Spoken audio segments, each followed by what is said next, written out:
You got Little Nate as our referee. It's another match in our world title tournament. Diamond Dallas Page and Ric Flair. DDP comes over, opens up the Nature Boy's robe, the black and silver robe that David Flair was wearing. And of course, he pulls it off as soon as DDP turns his back. And David Flair nails him with a crowbar. And he hits Diamond Dallas Page in the ribs with the crowbar. Yes, the exact same crowbar routine that we were doing with Eddie Guerrero. Now it's DDP's turn. DDP is going to suffer this crowbar attack, the same one that Eddie Guerrero suffered. And Eddie Guerrero was able to come out and make a baker's dozen more run-ins on the same show in the same hour. But when DDP gets hit with that same crowbar, he has to do a stretcher job and leave in an ambulance. This is the same weapon, the same perpetrator, the same style attack in the same show. And the cruiserweight, well, he's got that fighting spirit. He's got that Latino heat. So you're damn right he can wrestle matches and have 15 more run-ins. He just drips Latino heat, David Flair. I'm talking about Eddie Guerrero. I know. I'm just saying, Eddie Guerrero, he got hit with this same crowbar, and he did 12 more run-ins in the same hour. DDP gets hit with the same crowbar, and here comes the stretcher and the ambulance. I mean, you want to talk about continuity and consistency. We are totally fucking devoid of any common sense, any fucking logic.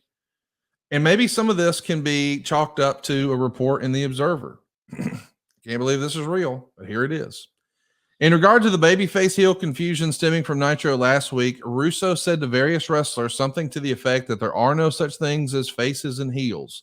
The feeling among the wrestlers is that that's what they want out of television matches, or high spots with no psychology used, although that hasn't been totally made clear.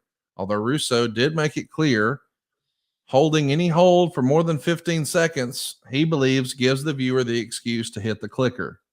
In the WWF, they used to mock the idea of faces and heels, publicly saying they no longer exist, but any examination of the TV shows in 90% of the cases clearly delineated face and heel characters, even if faces often wrestle faces or heels wrestle heels. There is some confusion if they actually have no faces and heels playing roles for fans to get emotionally involved with. It'll be difficult to get crowd reaction. You fucking think? Where is that logic in his coverage of AEW, by the way?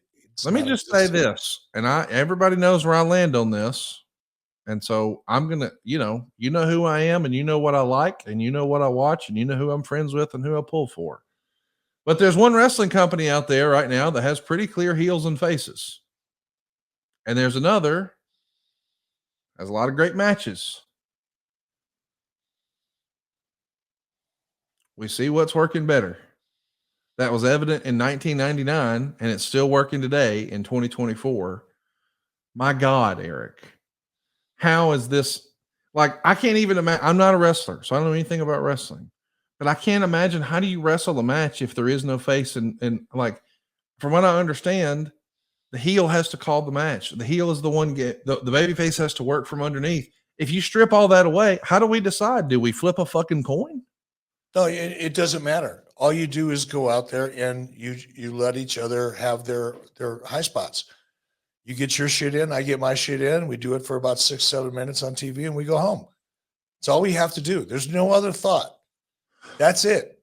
You may convince yourself, or an agent or an executive may convince themselves, that there's a story here, because you're just obsessed and certain types of matches get you so excited that you're willing to look beyond the fact that you're blind and you're not seeing the big picture.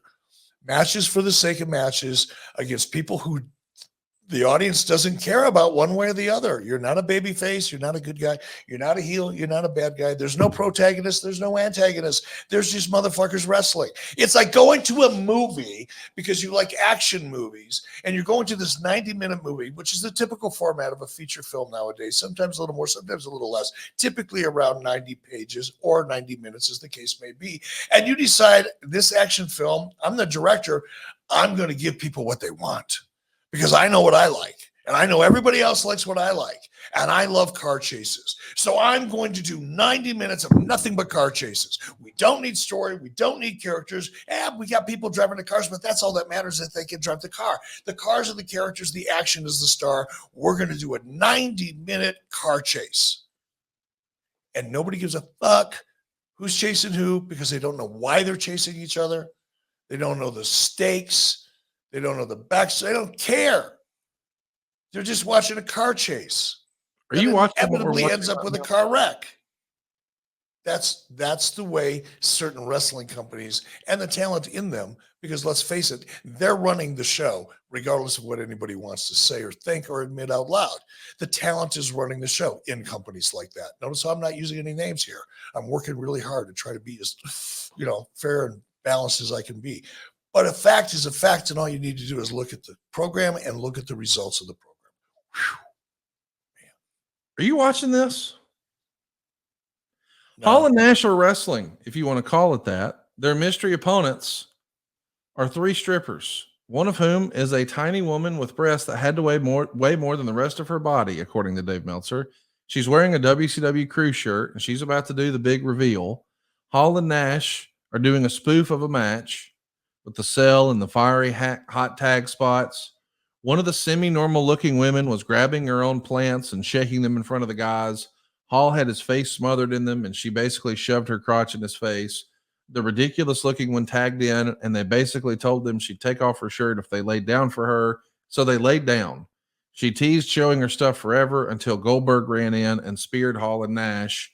And listen, as much as I want to say this isn't wrestling, this is bad for the business, and we should be better than this, and this isn't entertaining, and it's certainly not family entertainment, and we're so far removed from what made WCW successful during the height of the Nitro era with cruiserweights, which we haven't seen much of on this show, and with the NWO. Now we're doing this, but look at the crowd. As much as I want to hate this, the fucking crowd's on their feet, and they were losing their mind. And I get that this is the wrong kind, but I just don't know, like, if I'm a sponsor, I don't want my commercial in this. I don't want my I don't want you to crash to break and then be like, the all new Fisher Price playset from come on, man. And not even kids products. No, very few advertisers, even if they're targeting 18 to 49-year-olds, want to be associated with this kind of slop. This is not high art. Not that wrestling necessarily is, although it can be when the stories are great and the characters are great. Look at Scott Hall having a conversation with the girl one of the strippers is on the corner. He's laid underneath and he's communicating to her, and she's leaning down saying, "What'd you say?" He's selling dead because he just got speared, but he's having a conversation. This is cosplay wrestling, what we're seeing right now. The first Vince Russo Nitro featured some cosplay wrestling. And I hate to say it, but it's with 2 of my favorites, and Kevin Nash and Scott Hall. And again, they didn't book it, and ain't their fault. They're out there doing what they're told. And I know that people are going to say, "Oh, well, you're just saying that because you're friends with Kevin." No, I'm not. That dude was in WCW for a long time before this, and we saw every other thing that Kevin Nash did, and none of it looked as silly as what this was. This was what was booked, bro. This is how Vince thought they needed to compete with the WWE. But goodness gracious, this is not the If that would have happened in the WWE, sure, I get it. It would have popped. You would have had Val Venus there. You'd have had a pimp character and a porn star character. I get it. But that's not what made WCW great. That's not what people who grew up watching Jim Crockett Promotions and then the transition into the Nitro era with the cruiserweights and the NWO, we didn't want that. Like, this is just, it's out of place.